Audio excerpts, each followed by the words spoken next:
Now, when there's 1 minute left, I'll raise my hand. Go ahead and take it out. Yes. What's the time? 5 minutes. Timer will be in the screen. Thank you to the Hale County Republican Party, South Plains Republican Women for hosting us this evening. Ladies and gentlemen, good evening. My name is Gulrez Khan. Everybody fondly calls me Gus. I'm a candidate for the United States Senate for our great state of Texas in the upcoming Republican primary taking place in March 2026. I'm a small business owner, live in Lubbock, Texas, lived there for over 25 years now. I co-own a healthcare company called American Star Home Health and Hospice Care. We serve patient populations, especially geriatric patient population in West Texas and North Texas. We are in 73 counties. Also, I've been a part of the Lubbock County Republican Party for several years now.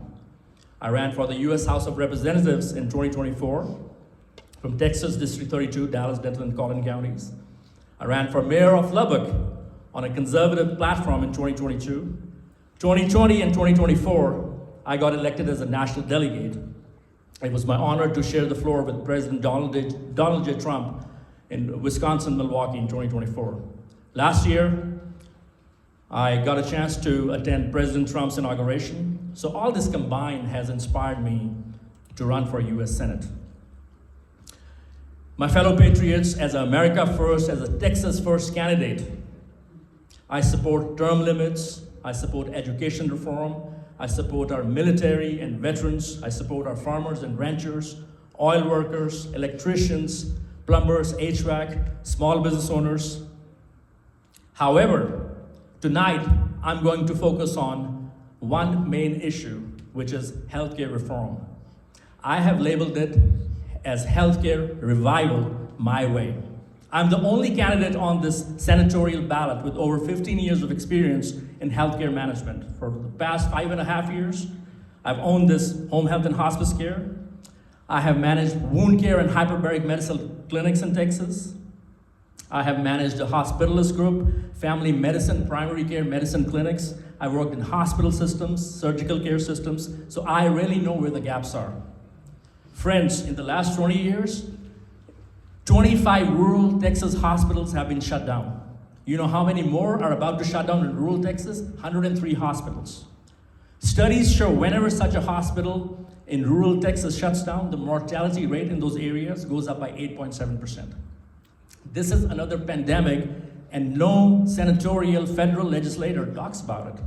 These towns are called hospital deserts. Similarly, in the pharmacy world, there are local pharmacies that have been shut down. And on average, people who live in those towns, they have to drive 70 miles just to go to a hospital or just to go to a pharmacy. This is unacceptable.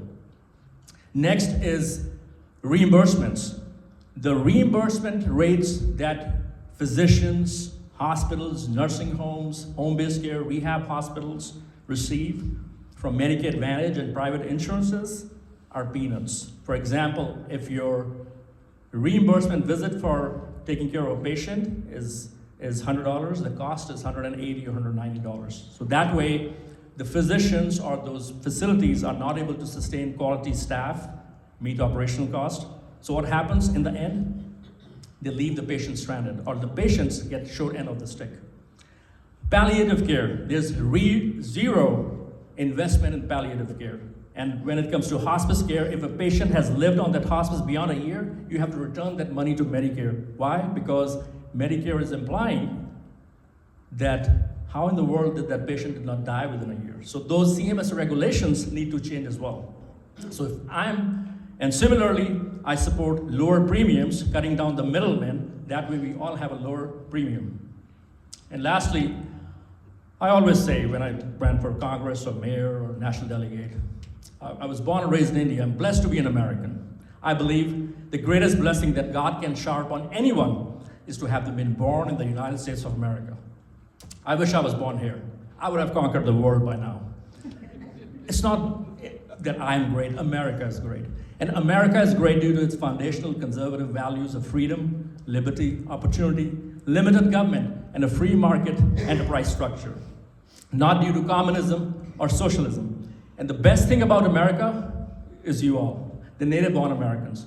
Y'all are the most tolerant and accepting people anywhere. And ladies and gentlemen, my story is possible nowhere else. It's not possible in Russia or China or Sweden or Poland. It's possible only in one magical place, the United States of America. Time. I'd really appreciate your vote, support, and prayers. Thank you. God bless you all. God bless Texas. And may God continue to bless the United States of America.